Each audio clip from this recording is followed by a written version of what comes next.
Parang nasa live ako ni Stormy. Anong nangyayari? Okay, tara, sakyan natin yung trip niya. Mama, hello. Ate, sorry, napatawag ako biglaan. Okay, may nakakarinig sa'yo, may kasama ka?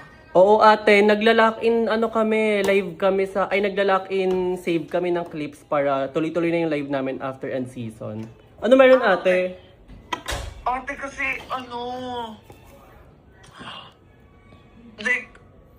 hindi ko ma-explain, nanginginig ako ngayon. Hindi ko kasi makontak sila Riz right now. So, ikaw na lang yung parang naisip ko. Uy, wait lang, kinakabahan ako. Anong meron?